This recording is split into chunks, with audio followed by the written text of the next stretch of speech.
सदन के सम्मानित पदाधिकारीगण, अधिकारीगण और कार्यकर्तागण, हमारे बड़े भाई आदरणीय श्री केसरी यादव जी, हमारे आदरणीय बड़े भाई श्री मुकेश सहनी जी और यहाँ पर आए हुए तमाम गठबंधन के पदाधिकारी सभी को मैं अभिनंदन वंदन करता हूँ। और मेरे समस्तीपुर लोकसभा क्षेत्र के कोने कोने से आए हुए मेरे माताओं, मेरे युवा साथी, मेरे भाइयों, मेरे अभिभावकों, गार्जियनों, मैं सनी हजारी आप लोगों को हृदय से आभार और धन्यवाद देता हूँ। और प्रिंट मीडिया के बंधुगण, इलेक्ट्रॉनिक मीडिया के बंधुगण, सभी लोगों को धन्यवाद आभार प्रकट करता हूँ। और सभी भगा के मैं आप लोगों को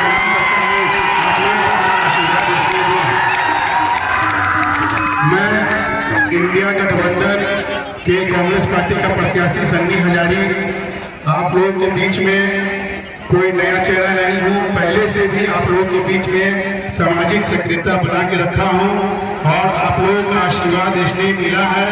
और मैं समस्तीपुर लोकसभा में सभी ग्रामवास में, ग्रामीण क्षेत्र में, बाजारी क्षेत्र में, शहरी क्षेत्र में, सभी में मैं जा रहा हूँ, सभी लोगों का बात सुन रहा हूँ और सभी लोगों का जो मूलभूत मुद्दा है मैं सब लोग से वादा किया हूँ, सब लोग वो चीज को मैं पूरा करूँगा और आप लोगों को बीच में हमेशा उपस्थित रहूँगा। ये आप लोग से मेरा वादा भी है। जैसा सभी लोगों के बीच में जाता हूँ और लोग मुझे ये बोलते हैं कि भाई हमारे प्रतिनिधि निकल जाते हैं, मिल के जाते नहीं हैं, लेकिन मैं आप लोगों के बीच में हमेशा उपस्थित रहूँगा। ये आप लोगों के सामने मैं वचन दे रहा हूँ। और मैं बोलना चाहूँगा कि अभी चुनाव का समय है।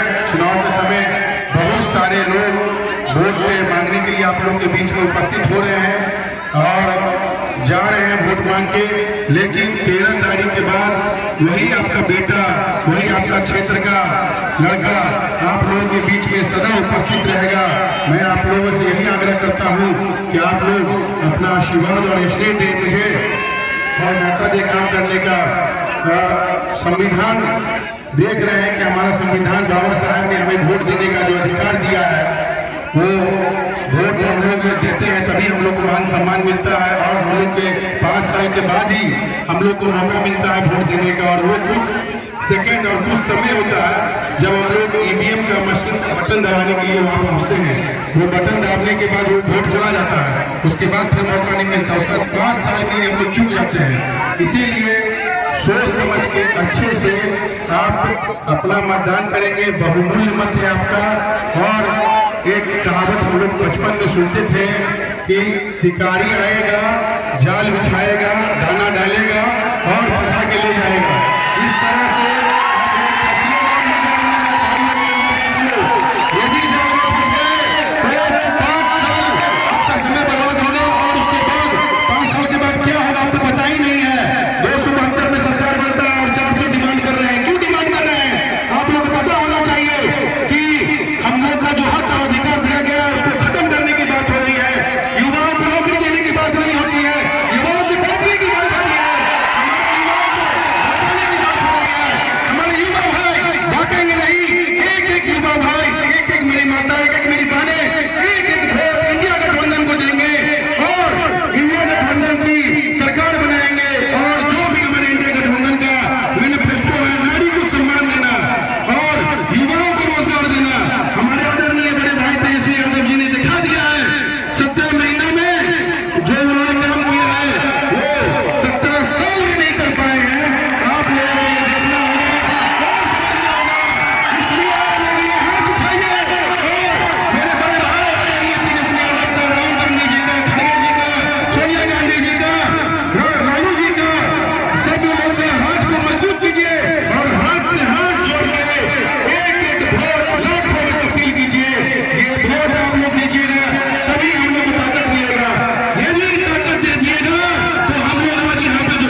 कीजिएगा।